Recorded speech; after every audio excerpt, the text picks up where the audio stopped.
بسم الله والحمد لله والصلاة والسلام على أشرف الأنبياء والمرسلين وعلى آله وأصحابه أجمعين ومن تبعهم بإحسان إلى يوم الدين.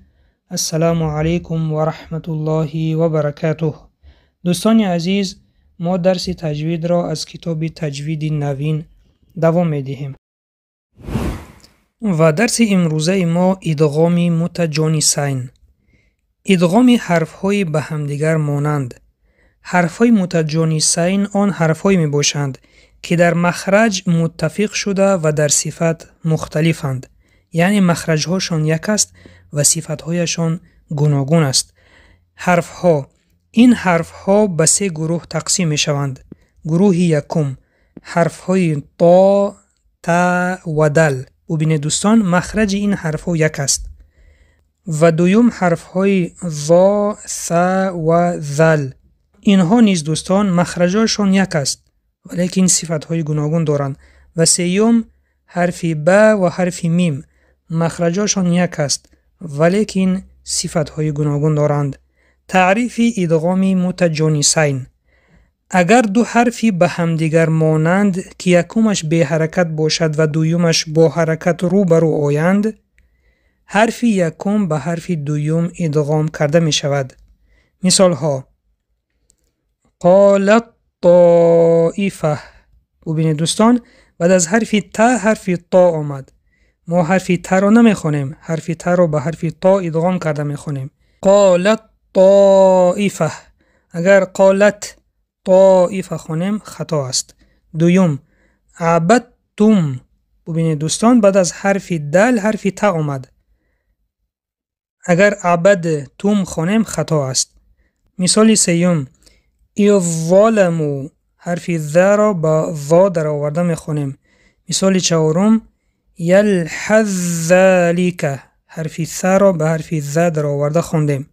و مثال پنجم ارکم معنا. ببینید ارکب معنا نخوندیم، ارکم معنا. حرف ب را به حرف میم در آورده خوندیم. ایضاح: اگر اول حرف تا پس از آن حرف تا آید، در این حالت ادغام ناقص می شود، یعنی خواندن را از مخرج حرف تا آغاز کرده و به مخرج حرف تا تمام می کنیم.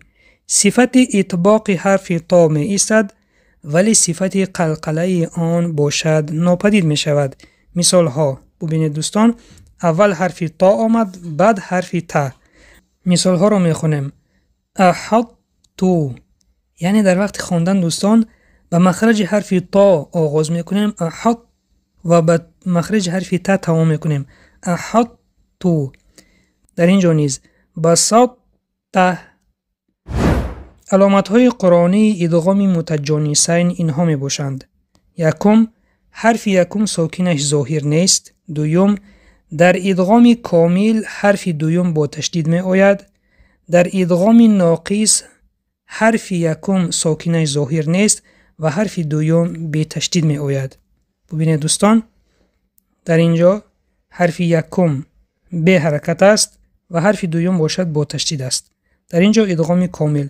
و در اینجا ادغام ناقص است دوستان، حرف یکم به حرکت است و حرف دوم تشدید ندارد. سپارش: قاعده های ادغام متجانسین را در آیات های زیر یابید. بسم الله الرحمن الرحیم. فلما اثقلت دعوا الله ربهما. ببینید دوستان، در اینجا حرف تا به حرف دل واخورد و حرف تا را به دل در آورده خواندیم. اثقلت دعوا الله. و علامت قرآنیش این است که حرف تا ساکنش ظاهر نیست و حرف دل باشد با تشدید آمده است. مثال دوم اذ همت طائفتان. اذ همت طائفتان. حرف تا با حرف تا واخورد. در اینجا حرف تا به حرف تا ادغام شد. اذ همت طائفتان. و علامت های قرآنیش این است که حرف تا ساکنش ظاهر نیست و حرف تا باشد با تشدید آمده است. و مثال سوم برای شما واجب است خودتان خوانده این قاعده را یابید. سوال ها برای سنجش. یکم، ادغام متجانسین را شرح دهید. دوم، حرف های ادغام متجانسین به چند قسم تقسیم می شوند و آنها کدام هایند؟ سیوم، کدام حرف ها در ادغام متجانسین ادغام ناقص می باشند؟ چهارم، علامت های قرآنی ادغام متجانسین کدام هایند؟ این بود پایان درس امروزه. سبحانك اللهم و بحمدک، نشهد ان لا اله الا انت، نستغفرك و نتوب الیک. السلام علیکم و رحمت الله و برکاته.